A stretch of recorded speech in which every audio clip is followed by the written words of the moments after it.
Hello, everybody, and welcome back to the SOM TV podcast. I'm your host, Jason Wise. Boy, do we have a treat for all of you listeners today. There is a story in Napa about two men who fought a decade-long war over the name of their winery, and we are going to tell the story of the Apostrophe War today. One of the funniest, craziest, only Napa could produce stories that many have not heard until now. You are in for a treat. Before we talk about the war and the vines, this episode is brought to you by Curate, a brand new app for studying wine and blind tasting. Curate is your ally for acing blind tastings. Curate's for sommeliers and students like yourself, and it guides your practice sessions with an interactive digital tasting note builder. It's structured like the CMS and WSET exams, so many of you guys that are studying, this is the app that will help you ace those exams. It's complete with features like customizable timers and conclusion hints. You'll always know what to focus on next with accuracy reports from your prior tastings. Study strategically, taste confidently. And SOM TV listeners will save 25% off their first 3 months with code SOMTV. Valid through October 2025. Visit www.curate.wine to elevate your tasting skills today. And while you're there, grab the free blind tasting mistake map to avoid confusing common aromas. Without further ado, the battle for the Apostrophe and the Apostrophe War. My dear friend and someone I would gladly want to be marooned on an island with, Jonah Beer, I'm so happy to have you back on the SOM TV podcast. The listeners have missed you enormously. That's very sweet. And mostly it's sweet of them because you obviously don't mean a word you're saying. Jonah Beer, an expert in wine, a Napa legend. Yeah. You are one of the people behind Gabriel Glass. You're also apparently know quite a bit about Kiefer Sutherland movies. This is a rare situation because we are not going to talk about movies on this podcast. We're going to talk about what I think you might actually know better, which is Napa wine and some scandal up there. There's not a lot of wars fought on American soil, but this was one of the most tragic and sad chapters in American history, the Apostrophe War in Napa. What is it? Yeah. 40, 50 people lost their lives. Tragically, many other hundreds were lost due to, they didn't understand proper sanitation at that point. So amputations and things were happening. The Apostrophe War, as it's come to be known in Napa, between two wineries in Napa in the Stags Leap Wine District.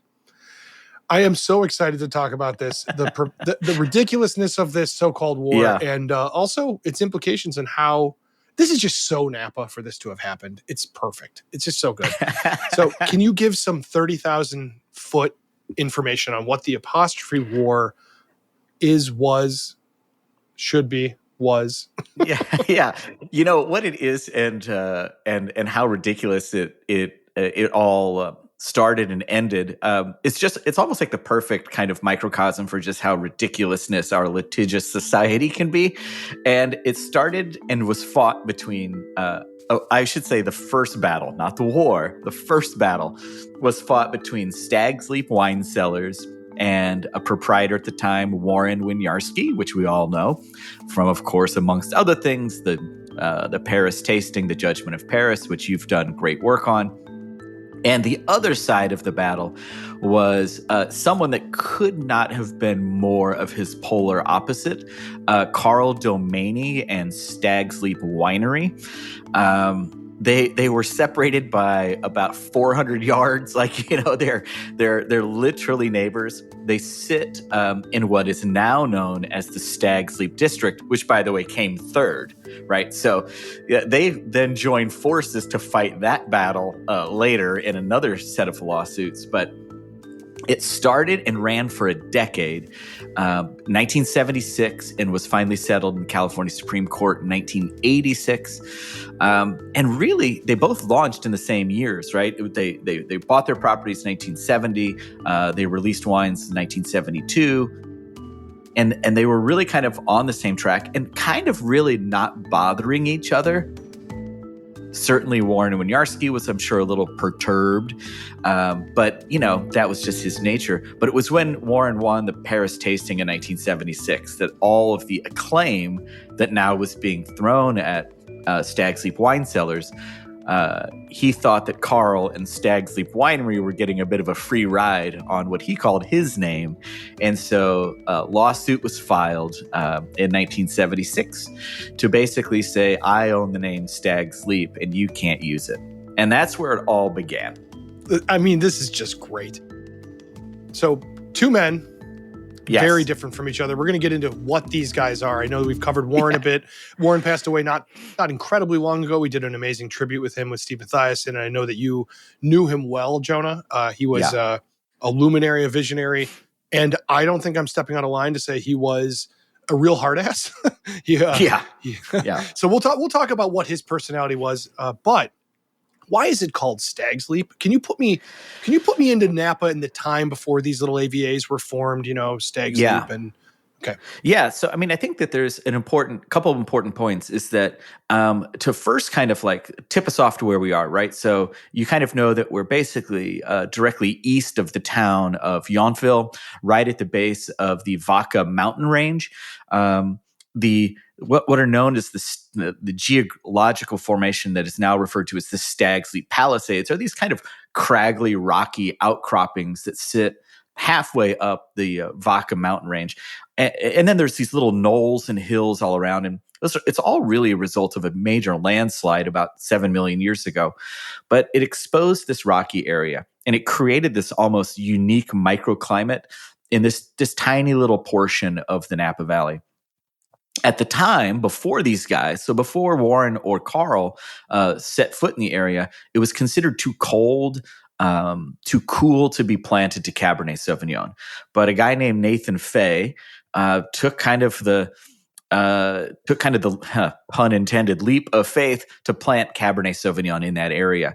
His 1968 Cabernet was legendary. Bob Mondavi referred to it as one of the best wines ever made in the Napa Valley. Warren Winiarski at the time had been up on Howell Mountain trying to start a vineyard that he called a tragic decision, and then tasted that 1968 Cabernet from Nathan Fay at the suggestion of Mr. Mondavi, and he went down there to looking for land and ended up buying the piece of land right next door. Carl, on the other hand, was an LA developer, restaurateur, property developer, definitely a raconteur who was coming up to Napa just to buy a small weekend getaway place on what he wanted to be like 4 or 5 acres. Ended up buying 400 acres with no intention of growing grapes or making wine or having anything to do with the wine business. God, can you imagine? I mean, what an insane thing to think of. That would be like, I don't even know what that compares to. That would just be like if you're like, I'm going to go vacation on the moon right now. That's what that sounds like to me. But right. Okay, carry on, Carl. Yeah, no, he wanted to start it in. So anyway, these guys, they kind of got there in this time when the area was not known. I mean, they were both kind of considered, especially Winiarski, who was the first head winemaker at Robert Mondavi Winery in 1966, had worked for Lee Stewart at the original Chateau Souverain. He was this, a humanities professor from Chicago. He was intellectual, enlightened. And so he saw his purchase of this prune orchard that he ripped out and planted to what we now know as the SLV vineyard as this kind of like enlightened kind of like, I'm smarter than you. I see something you don't see. Carl was just up there because he bought the manor. It was an old, it's from the 1800s, a stone manor that used to host socialite parties and stuff. And so Carl was not in it for the viticultural glory like Warren was. But they were both there at a time when they were considered a bit silly for choosing this part of Napa. And that's why I don't think it really brewed and turned into something until the Paris tasting, when all of a sudden they had something to fight for. It was until then they were just a renegade and a raconteur, and they were just kind of happy to go about their business for the first 6 years. So there was no tasting rooms at this point. It's not like people were confused as to which one to go to, right? It's like, oops, I showed up at the wrong Stag's Leap. Right. And if the funny thing is that the name itself, and it comes from a story from the Native Americans, the Wapo Indians, that used to tell a story about hunters that were, chasing dinner, a stag, up into this crevasse that runs behind both Carl's place and Warren's place and goes up into the mountain. And then there's this little like outcropping that's got almost like a V cut into it. And the story is either that the stag jumped to elude the hunters, or the stag jumped up on the rock, and then as they drew aim, he just disappeared. The stag that jumped across the crevasse to escape the hunters. No one really knows exactly what the true telling of that lore was, but that was the story that captivated both Warren and Carl, and why they both named their wineries after this place, this rocky outcropping that had ties to the old Native American lore of the Napa Valley. Fascinating. I mean, this is great. Okay, so this whole Judgment of Paris thing comes out now, which we have to look. We've talked ad nauseum. We will continue to talk about the Judgment of Paris. Everyone who goes, why are we still talking about this? Well, it's important. It's also great lore, and it's great to talk about. But that particular event, it's not like Warren signed up. It's not like he submitted for the James Beard Awards. It's not like he wanted and knew he was going to be in this. So there's a bit of happenstance that happens to Warren for getting in this, being right place, right time, also being a literal genius, making fantastic wine from a different angle. Right. When this did happen, how quick was I'm going to point my guns from across the front yard to your yard? Was this gradual? Was this like right when that Time magazine article came out? Yes, it was in 1976. So so it was immediate. I mean, it was it was pretty fast to get your finger on the trigger. Just to kind of put it into context, like Warren later in life started to refer to the Judgment of Paris as a Copernican revolution, like as important as Copernicus, right? Like that's how he saw this moment and his role in it. Carl was still bouncing around with Bill Harlan, sailing a boat around the world. Like these guys he was not in it for that. But if you met Carl, and I had the pleasure of vacationing with him, both on the East Coast and then over in Burgundy, we spent some time together in Beaune. He just had the best stories, but he would not back down from anything. So as soon as Warren points his lawsuit guns at Domaine, I mean, that's basically it. Like, fight's on. Like, there's no way Carl's going to back down. I mean, they had both had wines out for 4 years at this point, right? They had 4 vintages and a couple out in the marketplace. Amazingly, Stag's Leap Winery, Carl's, was always spelled Stags apostrophe. Stag's leap, like multiple stags leaping, right? So the possessive form of multiple stags jumping apparently at once. Stag's Leap Wine Cellars was always Stag apostrophe S as a single stag leaping. Stag's Leap Wine Cellars had a stag standing still. Stag's Leap Winery had one mid-jump. They were confusing enough. But also, amazingly, they had started off with this minor little difference between the two. Where the fuck was the apostrophe? And so they fired their guns at each other, and off it went. 10 years. This was in the courts. 10 years. By both men's accounts, by the way, to me, in private and over wine, both absolutely said they got terrible legal advice, and the only ones that made any money were the lawyers. They were resoundingly... even after it came to a settlement in 1986, they were both just they were so tired. They went on vacation together that following spring after the resolution in 1986. They took their families on vacation together and let's just get over it. And then they made a wine together that they bottled and sold as a peace offering wine to show the world that they were done fighting. It was called Accord, and it was the 1985 vintage.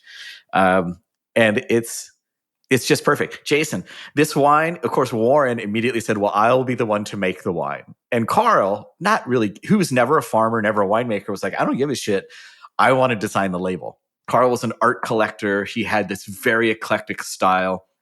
Warren was a humanities professor of the classics. Immediately, Carl saw one last opportunity to stick his thumb in the eye of his foe.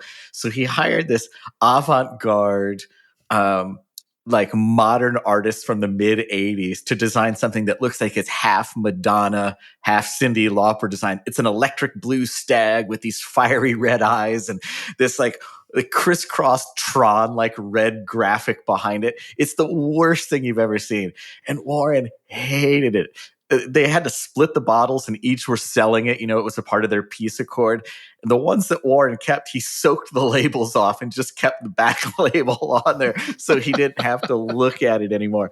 And when I asked Carl, I said, "Did you really love that label?" And he goes, "No, I fucking hated it, but I knew Warren would hate it more." So it was literally like just the last little thumbing his nose at Warren, even in the peacetime accord. So anyway, lawyers got rich. They got bad advice. It went on for a decade. The only thing that's missing here is like Carl's daughter falling in love with Warren's son in the middle of this, and somebody, some poor wine sales rep who just tries to sell both their wine dying in the middle of it. We need like Mercutio. Exactly. I mean, I'm giving away free movie ideas to anybody listening to this right now. Yeah. Yeah, we could. It's the young Claire Danes and Leo DiCaprio could play these later in life, But not to be a jaded jerk here too, but I love that they came out with this wine called Accord, and probably 99.1009s had no idea that this fight even happened. Exactly. I mean, this isn't exactly like some turmoil in the Strait of Hormuz or something like that. This is a little place in a not yet designated AVA. So before I just want to know, do you know details of this settlement? I mean, aside from the lawyers putting new roofs on all their houses in Malibu? Yeah. There was no financial settlement between the two wineries. They both were just basically committed by the court to sticking with their apostrophetic placement. Stag's Leap Winery had to be S apostrophe, and Stag's Leap Wine Cellars had to say apostrophe S. They couldn't move their apostrophes. The apostrophe became the defining element between the two. And so flash forward to then when the Napa Valley is subdividing into sub-AVAs. And of course, what do they want to call the district that where these two gentlemen both have wineries and vineyards, but they want to call it the Stag's Leap District. And so Warren and Carl join forces again in litigation to defend the name Stag's Leap, as in no one else can use it. So they go to battle with the Napa Valley vintners who want to create this as the Stag's Leap District, and they try to sue to keep them from using the name Stag's Leap in the name and in any version of the district. And of course, they've already established with the Supreme Court that no one can own the name Stag's Leap. It's just, where does the apostrophe go? So where does the district settle? No apostrophe. There's no apostrophe in the district. Stag's Leap District is just STAGS, as in there's no possession of a stag leaping. It's just a declaration statement that stags do in fact leap. So Stag's Leap District has no apostrophe, and that's how they got away with using the name Stag's Leap. So there's no more places to put apostrophes in the word stag. So I feel like we're just down to that. This is the three this is the three that we're stuck with for life. Do you think that these two older gentlemen have now passed on, both to quite a bit of fanfare and news and articles? Do you think that they are somewhere now arguing, or are they sitting at a table laughing about all of this? I mean, I'm curious where they'd be mentally. Today, they would be, they have, I mean, and Carl and Warren especially, they just didn't, once it was settled, they were done. They were so done with it. They didn't like talking about it. They certainly didn't want to mention it. Like when I started working for Warren Winiarski in 1998, and I worked there for 5 years up to 2003, it was the time when we were still making Petite Syrah. But he was just so adamant about not being confused with, as it was always referred to, the other Stag's Leap. He literally just said, I'm going to stop making Petite Syrah. I'm going to let that will be their thing. I will be the guy that's known for Cabernet. So we had a thriving little business making and selling Petite Syrah, which, by the way, they spelled Syrah differently because, of course, they had to, Syrah with a Y, Syrah with an I. But the truth is that Warren just wanted to be, he just didn't like And he couldn't stand the idea of anyone. It wasn't Carl. It was anyone getting a free ride on what he thought was his accomplishment, his largesse, his kind of piece of the world that he had carved out. To the point that that's why in 2001, the Stag's Leap wine cellars, Warren's Napa Valley Cabernet, became known as Artemis. He chose a name he could trademark that couldn't be have any coattail writers, and so he added that name just to kind of help continue to push back on. At that time, Stag's Leap Winery was owned by Behringer, and he was just really worried about this massive marketing company and what would they do to him. So he kind of circled the wagons. As far as Carl, I don't think he gave a shit about it the day after it was settled. He was into other lawsuits at that point. Carl certainly, he didn't mind. He didn't find a lawyer he didn't want to hire. That's for sure. But, that's who he was. These guys were. So what are they doing today? They're certainly not sharing a laugh. They're sitting on opposite sides of heaven. Carl with his gin drinking and mezcal drinking buddies known as the Gonads, and Warren over there with Copernicus. the Gonads. That's a great. We need to have Carl and the Gonads. That's another podcast coming up. These guys, they started it is right after Carl left the Napa Valley Vintners Association because he thought it was becoming too political. He just wanted to hang out with his buddies and drink wine. So he and Stu Smith and a bunch of, I think it ended up like 10 or 12 of them. They started, it was the gastronomy. And so you'll have to look it up. There was a whole, I know the boys up at Smith Madrone, and they're not, they're generally not like, oh yeah, we'll go with everyone else.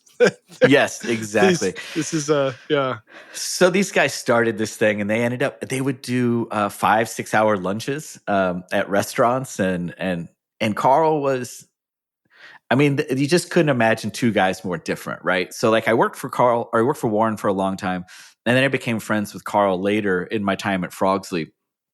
And it started with us. We were on vacation together, and we were in New York, and we were sitting down for our first dinner. Some of us had known each other, some of us hadn't met. And I had met Carl a number of times, but of course he had forgotten at this point. And we're sitting around dinner, and everyone's just kind of telling a story. And Randy Lewis was there. And I told a story about Warren being a bit of a jackass. And it got a huge laugh out of Randy. And Carl perked up, and he leaned in, and he said, "Oh, thank God. I thought you were going to be a bit of a dud."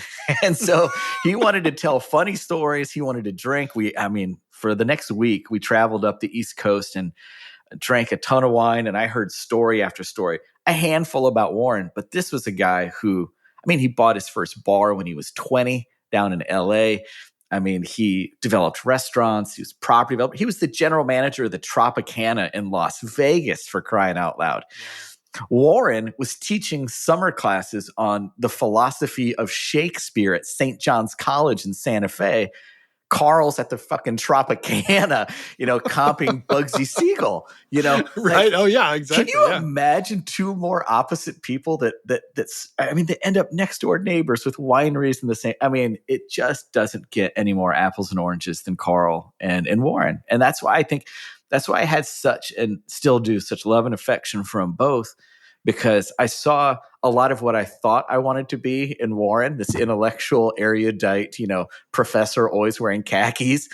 But in reality, I'm much more Carl. Like I'm much more 5-hour lunches. Forget that you didn't do your taxes. Just everything. Carl was a boom and bust guy, and for that, he'll always have a special place in my heart. Good news is you look great in khakis, so you can do both. It's okay. I do love a good khaki. Let's be honest. Who doesn't, except your wife? Anyways, all right. So what's the legacy of this? Is there anything that still stands other than this little trifle that we talk about? There were a lot of lives lost, but is there any legacy? Is there any legacy in Napa? Is there a plaque? Do we have like a place where people put flowers?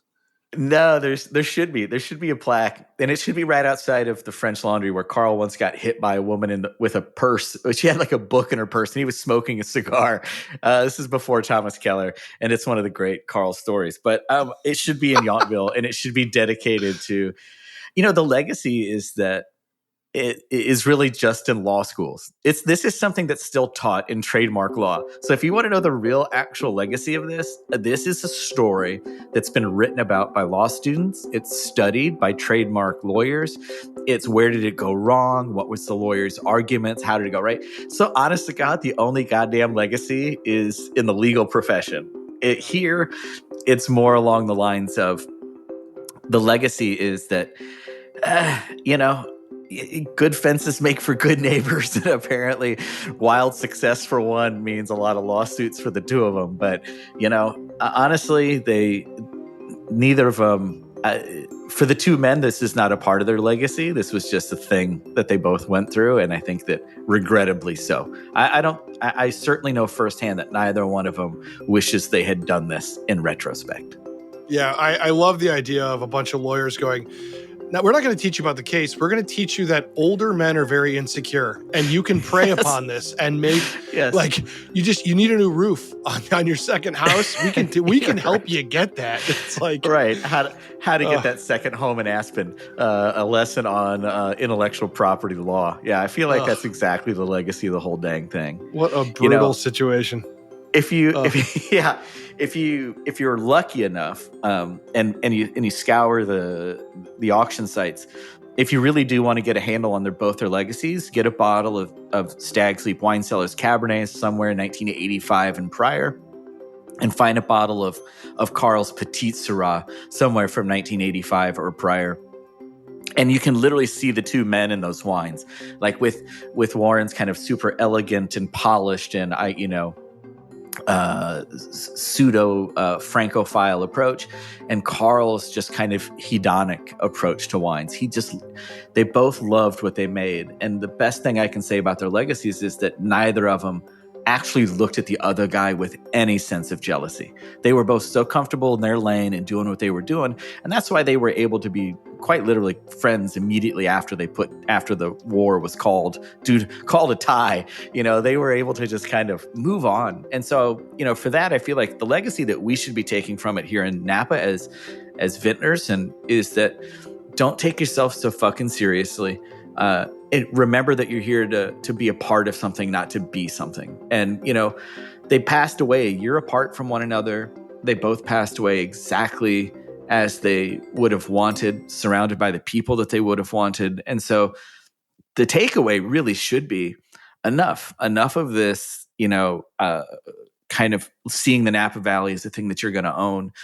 It's not. Neither of them own their things anymore, right? I mean, Treasury's got one and Antinori's got the other. Like, it's not the takeaway for us needs to be, let's just be better and, enough of this. So hopefully that's where we come away.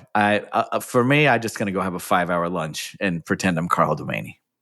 Fair. I mean, meanwhile, France is discarding of like thousands of pallets of Miller High Life because it's a champagne of beers. So it still goes. It still continues, but it's okay, Right. And it will forever. It will forever and ever.